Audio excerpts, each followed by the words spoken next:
What is up, y'all? So today I'm going to be reacting to Tory Lanez versus Megan Thee Stallion trial day 4. Alright, now if y'all wanted to see Pops react to any of this, or if y'all wanted to see me reacting to day 1 and day 2 of the trial, the link to that video will be down below. We reacted to that on Aaliyah's Precious Life. But I am here to cover day 4 and day 5 of the trial, okay, because I really didn't want to skip no days with y'all, so we gonna react to it, watch it all together. I'm gonna tell y'all some of my thoughts and all that, and let's just jump into this. Make sure y'all drop a like, drop a sub on the vid, and let's go.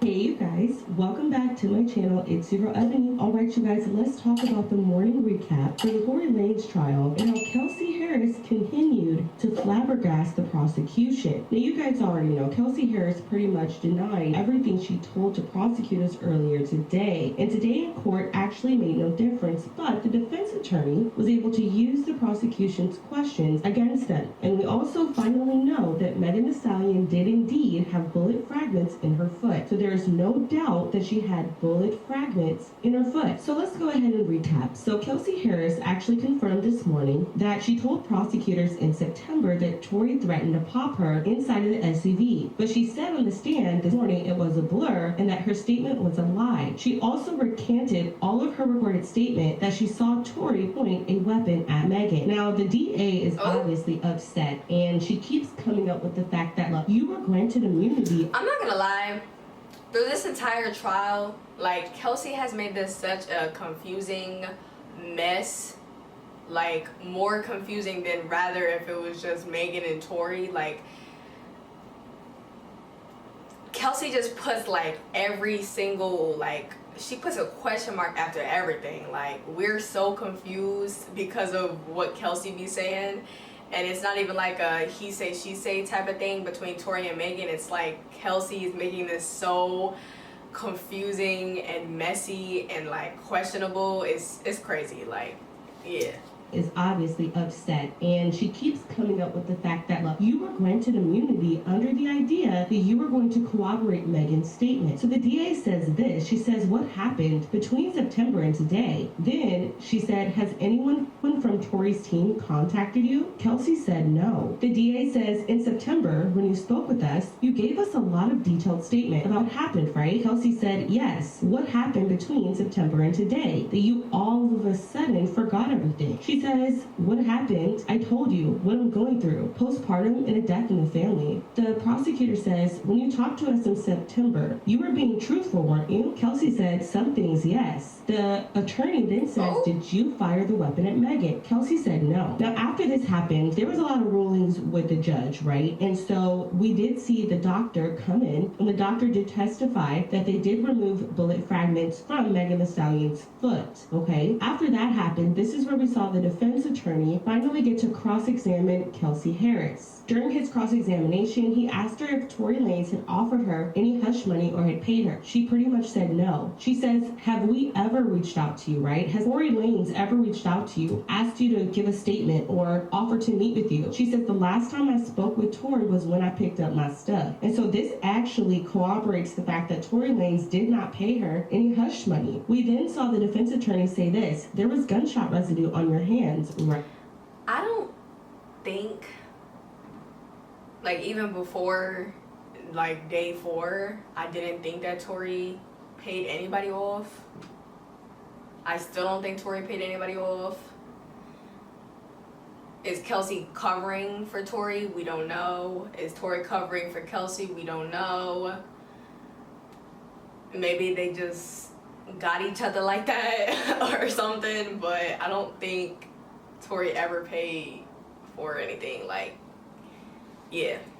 hush money. We then saw the defense attorney say this: there was gunshot residue on your hands, right? She says yes. Now, they didn't really go into detail of why that was happening. However, I do anticipate that now that Kelsey's done, we're pretty much still in the gray area of who popped Megan. Now, after this happened, this is where we saw the district attorney try to ask the judge to allow them to enter Kelsey's full statement from September. Now, unfortunately, the judge has not ruled on that, but the judge did rule on this. You guys remember, I told you that the defense team wanted to call Detective Stogner, the detective who was fired from the LAPD and is also accused of a botched investigation. The judge has approved their request. So now Tory's team is going to be able to not only question this outrageous detective, but also show that the entire investigation was botched. The judge also agreed that the defense attorney can ask Detective Stogner why he never pursued Kelsey as an actual suspect. This is actually looking very bad for the prosecution, but this is still not over. Nah, that's crazy. Still don't know who popped Megan. All that right, is you crazy. guys, I'm going to go ahead and play a lawyer reaction so that you guys can get a more legal synopsis, and once I have more information, I'll be back.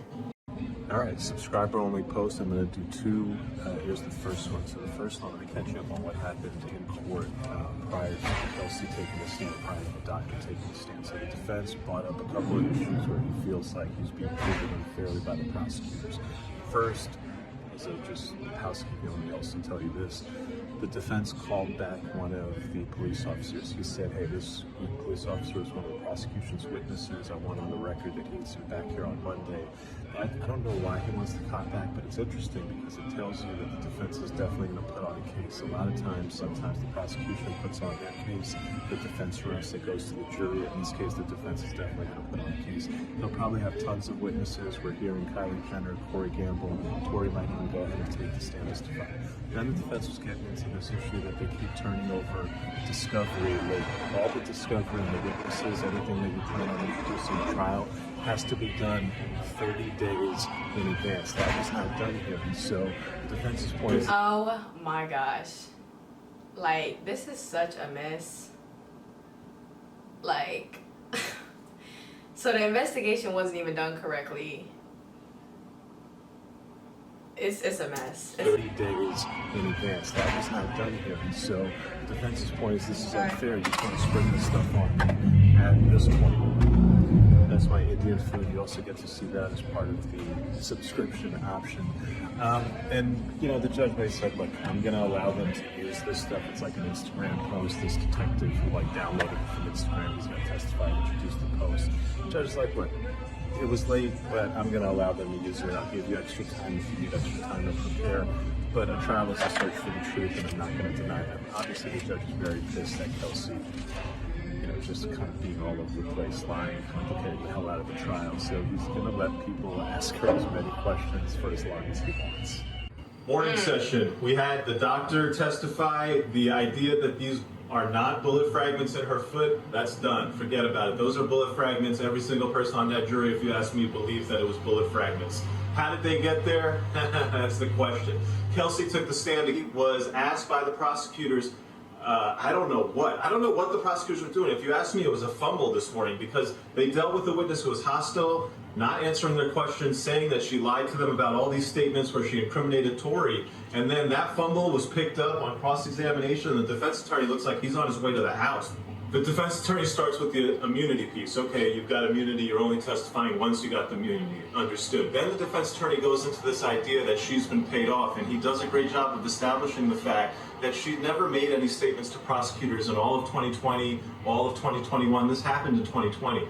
She only made a statement to prosecutors in September 2022. And the prosecutors are using all this evidence of alleged bribes. That stuff was years ago. So why would she have taken money years ago and then September 2022 not done what she's supposed to do when you take the money, which is lie for Tory? And to be sure, that's like the first 3 minutes across, because then we go into gunshot residue. You knew before you sat down with the police officers and gave your testimony that you had gunshot residue on you. Isn't that correct? She said, yes. Defense attorney came back and he used the prosecution's own questions against them. The prosecution had asked, hey, why'd you lie to us? Kelsey said, pressure. Defense attorney, what was the pressure from? Was it from Tory? Nope. Was it from anyone on Tory's team? Nope. Was it from the defense team? Nope. Was it from the prosecution? Yes. that type of sequence of questioning sits in a person's mind and goes, gee, I'm in a courtroom of law. It certainly seems like one side is winning.